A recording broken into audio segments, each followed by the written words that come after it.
I'm Yona Lee, and I'm an artist based both in Seoul, South Korea, and Auckland, New Zealand.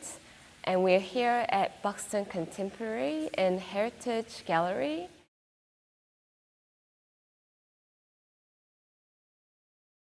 The title of the work is Upper Floor Composition, and I chose the title because there's something about, when I looked at these existing beams, it's one of the very unique characteristics of the space.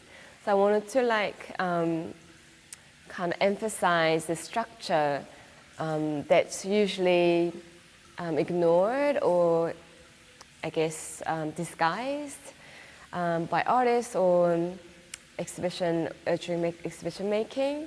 So I thought of these beams as a structure to like imaginary space, like an attic space, and so there's like a imaginary upper floor of the space I wanted to kind of convey in the title. And as you can see, these works position or adapt to the space in a way they are like upper floor in the space.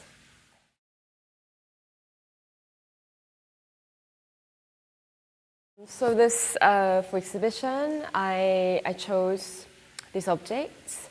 There are like objects that I think my intention was to have objects that come from different spaces, from public space and private spaces. So there are objects like the bench or like a safety mirror or like a cafe table that sort of, for me, they signify like a public realms, like a park or like a cafe or like on the street, and they're like street lightings. And there are also objects from very private spaces, like a mattress or like a shower head. So for me, I chose these objects to kind of signify different spaces. There are like indoor and outdoor, private space, public space, to connect these spaces. They're usually categorized and divided in our life, and try to blur these boundaries to open up a space that possibly for a space to reflect how we behave and how we're taught to behave in different spaces.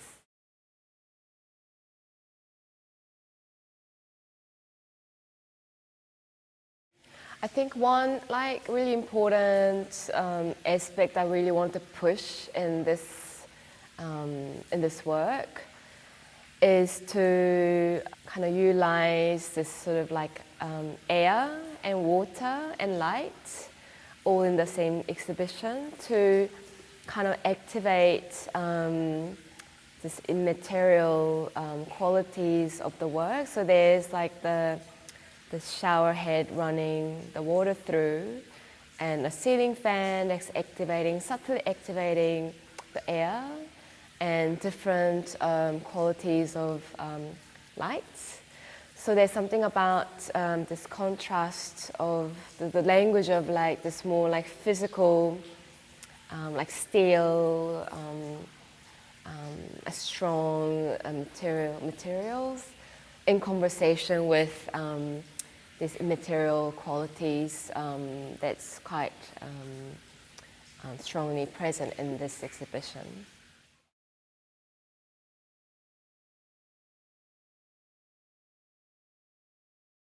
Yes, so we had like a lighting person coming through the space was very confused of such a different kinds of lightings within the space. And that's, as you can see in the space there, like a warm white, there's a really cold white coming from the street light with the LED light. and different levels of different like wattages of like bulbs. And so usually I think there's something about like how we respond to light. I'm really interested in the impact of light, the lightings, especially like the domestic lightings on us. For example, like when we're trying to like sleep, we like to have very dim light. This warm light makes us feel comfortable, since there's a coziness associated to these lightings. And there's something about the cold light associated with like the street light or like an office. So there's something about like how it's very closely associated with the way we live, and sort of like having this sort of like mixture of different lighting was important for me, because they sort of kind of emphasize this idea of like connecting different spaces and make confusions in terms of like how we act and how we behave and how associate ourselves to different social settings and different spaces.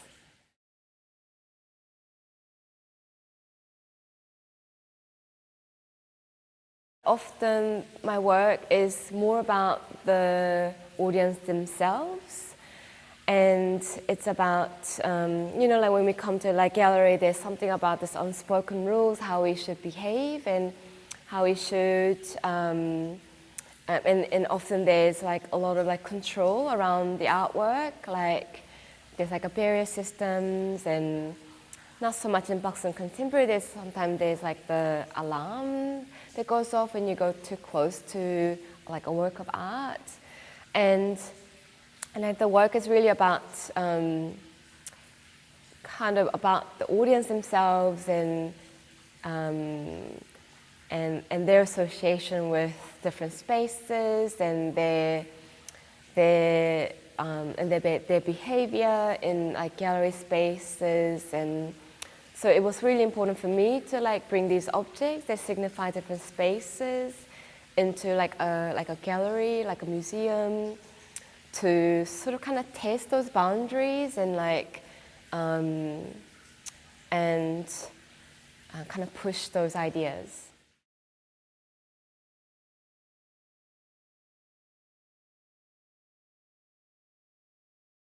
I like the audience to sort of like have freedom in terms of how they interact with the space. They can sit in these chairs or touch the work, engage with the work bodily, but it's intentional. Some of the objects are placed in where it's inaccessible. And so there's something about this idea of like accessibility, inaccessibilities, these two these ideas that I'm trying to blur and connect, and what it means to be accessible and accessible to these objects.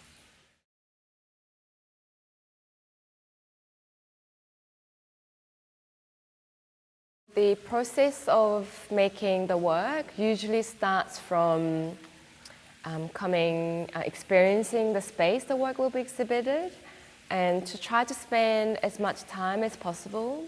To understand this process, what I often do is to recreate the space using a computer program called SketchUp, and I use like a laser measuring tools or like a tape measure to actually measure the space. If I can, if the time is allowed, and I can be there in the space, I usually do that my own. In the process recreating space, I get a lot of like understanding of how the space, what the space is like, and then I go away. And I sort of let the space sort of like grow in me, because and trying to like understand and like read the space and understand what's unique characteristics of the space, and how can I and think about how can I engage with these characteristics in this space, and then I start modeling the space using computers. So it's really interesting to think about how physical the work is in the end, but in the process there's a lot of like digital process of like creating the work. And I use another computer program called Blender to create the work. And in the process, the conversation with the curator is really important. And after working on digitally on the work, there comes to like a moment where I'm quite satisfied with the work, and sometimes you do need like a lot of time to kind of like come back to it. And so it's sort of like a painting process. You add something or take away something, and you come back the next day, feels right or feels wrong, and you sort of develop the work through that process. And once I'm kind of satisfied, and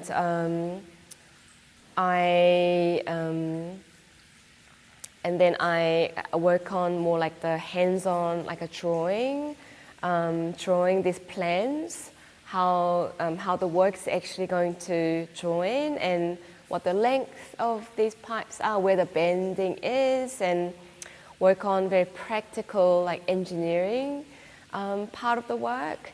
And because the work is very physical and allows people to touch, the work has to be quite, the integrity of like the structure is really important. So there's a lot of work goes in terms of like the engineering part of the work, and then process goes, and then there's a fabrication process where some part of the fabrication process I send off to outsource these production process, such as like a bending company, the laser company, where I send these drawings and I get these sent back, and then there's like a welding and coming together, joining these structures, and so on and so on.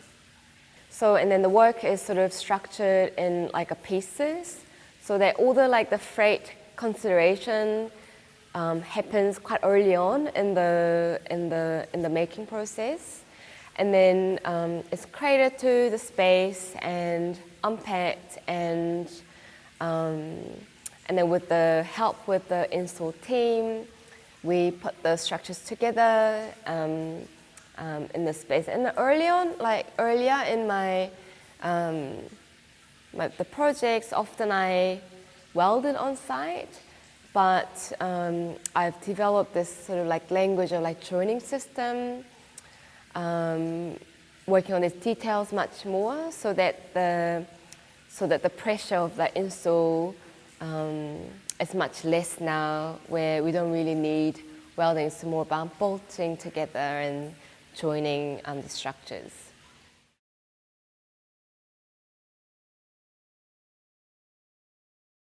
So I work in a very flexible ways. So I don't have like a set studio like most of the artists do. So depending on the scale of the work, different projects, I move my studios around. And sometimes it happens to be in making work in the gallery space itself, or if it's like a big scale projects. And I have a really good relationship with some metal production companies back in Auckland, where they're happy for me to like use their unused corner space. So I often go to these companies, and if I'm making more like smaller works. And so yeah, my studio space is quite flexible. I don't have like a set studio. Yeah, I just move around depending on the project.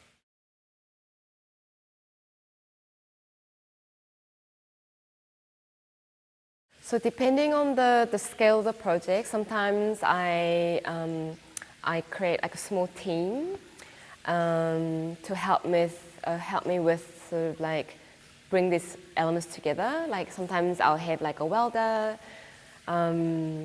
or like someone just assist me with in general tasks.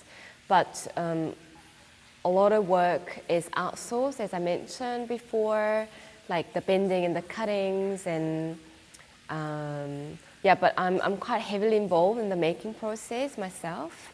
I couldn't really weld like earlier in the project, but as the project got developed and along with my career, I just had to learn how things are fabricated, and so my welding skill got really better and better, and now like it's really good. And I think like knowing how to make work has been really like a source of inspiration for me, because in the making process I get a lot of ideas about the work, and also very importantly I get like a full control of budget, which is also very important practical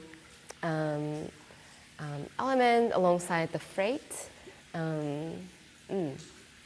So, you know, as an artist, like there's something about being an artist is that there are phases where you get really, really busy, and then there are moments that are more quiet. So there's a lot of like this kind of big waves that you have to kind of adapt yourself. And sometimes these projects sort of come at the same time, and the way you plan the timing sort of wasn't that great, and then you end up sort of working on multiple projects at the same time. And I think I handled in a way that, you know, then I would have more people to help me in order to meet the deadlines. And I try not to work too late, because sometimes, you know, you have to look after yourselves and you can't just keep working. And you just have to be quite productive with how you plan your time throughout the day. And yeah, I mean, it's not ideal to like have multiple projects at the same time, but yeah.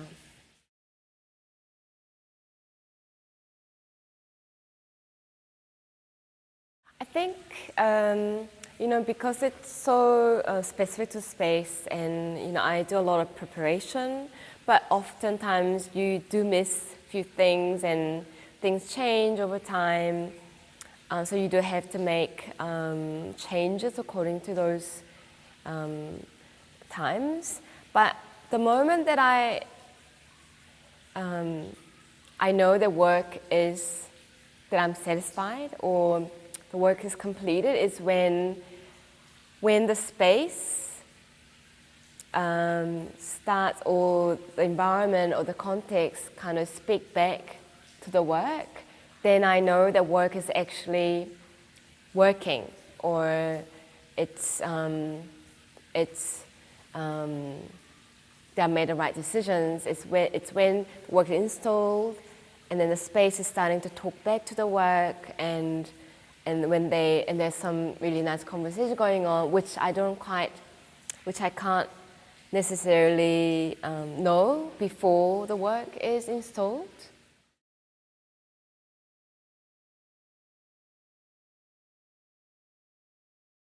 Depending on the context of the work, often like site-specific work, the steel parts gets recycled, and on objects I repurpose them to like a future project, because the idea of repetition is really important in my work, and be able to sort of like have like variation within this idea of repetition is quite prominent in my work.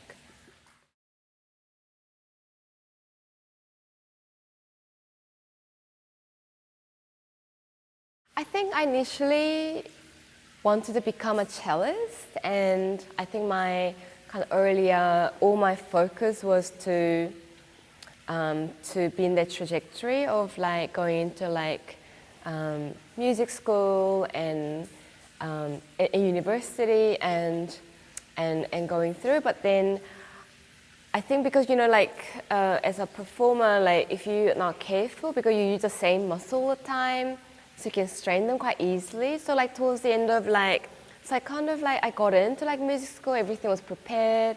I had all these grades I need to apply, and then I strained my like a wrist, and it was quite traumatic even at the time. You know, you had all these kind of like goal and like purpose to become a cellist, so involved in that world, and you know, in music world, in even New Zealand, it's much smaller, so you know everyone, and like everyone knows what you're going to do. So, and then at the moment, I think my head, I knew that maybe like it's not the right trajectory to take on, and I reflected on myself that I liked the way